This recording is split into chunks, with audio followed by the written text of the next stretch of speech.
O bolo não é caro. Investimento em cursos, noites de sono perdida, feito com capricho e material de qualidade.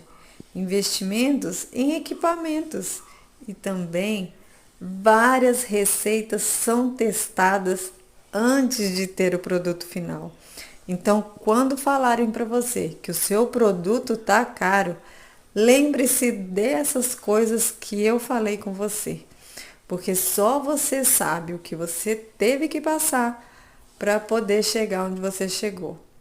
Então, valorize o seu produto. Beijo!